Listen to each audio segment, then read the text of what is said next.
Welcome to JMR Talks. Today, under Inspirational Stories heading, we will discuss about Mr. Bai Fangli, a Chinese rickshaw puller. It's a story of selfless giving, a person who believed that he could help people when he has more money. This rickshaw puller from China touched hearts of what you call millions and millions of people. In fact, he provided a ray of hope to the poor people who could not afford what you call education.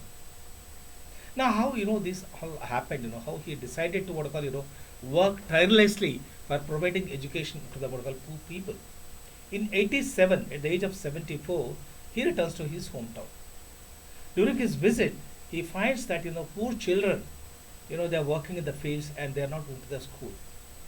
So he realized that because of their economic condition, they are not able to go to the good school. So when they are not able to go to the good school, they will not be able to what you call, get good education, good job, and they may not be able to what you call help others as such. So then he decides to do something what you call in this regard. Despite his old age and failing bones, he comes back Tianjin once again and starts what you call pulling rickshaw. This time with the solo purpose of what you call making money to help the children from the poorer families to what you call to study. So he worked hard till 2001.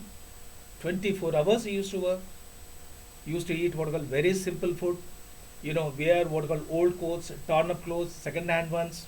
Sometimes collected from the what you call dumped yards as such. His sole mission vision was that he wanted these children from the poor families to study hard, sincerely, get a good job, become what you call a honest person, and help what you call others. In 2001, he drove to what you call Tianjin Yoha Middle School to hand over his last installment of money to help the poor children what you call study. In total, he donated about 3,50,000 yuan, equivalent to US $54,958 at the time. Now, why he did all that, to, I mean, he undertook so much, what you call pain. He endured pain. He didn't wear good clothes. He didn't what you call eat, good food and all that. The only, one mission was to provide education to the what you call poor children. He retired at the age of 90, and he died on what you call September 23rd, 2005. Now, at his funeral, thousands of what you call people have turned up. Now, here is a man, for 2 decades, what you call, he didn't buy any clothes or what you call shoes for himself. He used to what you call wear thrown away clothes and the shoes, collected from the dump sites as such. His life is, completely is throughout his life, he struggled, he suffered just to, what you call, to help these children from the poor families, to study. In fact, when his daughter, tried to what you call, buy new clothes for him, he used to what you call get angry because he didn't wanted the money to be wasted in buying clothes for him, which otherwise could be used to help the children from the poor families to what you call to study. So this boy Fangli is a story of what you call inspiring legacy, a selfless person. He devoted his life completely to help the what you call children from the poor families to what you call study. So his mission was only to support what you call poor children. So think of it, an average what you call ordinary rickshaw puller, who never bought clothes for himself, had no big education as such, could support 300 children. Think of people like what you call you and me. What is that we can do? Now when we are discussing about Bai Fangli, it's not that that in our own country India that people what you call never what you call try to spread education. Look at Dr. Sarvapalli Radhakrishnan sir, who was our first vice president and the second president of India. He worked very hard to spread education among the people, especially poorer ones. Look at Dr. B.R. Ambedkar sir, a social reformer and architect of our Indian constitution.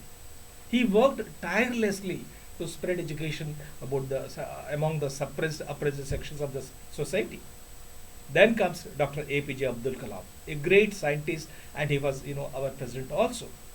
He worked hard to spread scientific education among the poor. Last but not the least, look at what called Mother Teresa, a Catholic nun who dedicated her life for the what you call upliftment of oppressed and suppressed sections of the society. She has set up what you call so many schools, training institutes, to help the poor children what you call study and all that. So when I'm going through this Bai Fangli story and other these great people who did their best what you call to support education, and I'm reminded of a what you call a quote. When we give what you call what you call food is a great charity. Offering food is a great charity. But offering education is what you call greatest charity. When you are offering food, you are providing satisfaction at that moment. Whereas the satisfaction you derive by providing education is not last long as such. There is a poem in Telugu which says, దేశమంటే మట్టి కాదోయ్ దేశమంటే మనుషులోయ్ స్వంత లాభం కొంత మానుకు గట్టి మేల్తల పెట్టపోయి. A country is what called made of people. When we are in a position what called help others, we must what called help others. And what more, than what called provide education to the needy and the poor. So let's hope, the story of, Bai Fangli and also the efforts of, Sarvapalli Radhakrishnan sir, Ambedkar sir, Abdul Kalam sir, and Mother Teresa will inspire, some among us, to provide for education to the what called poor people. Thank you.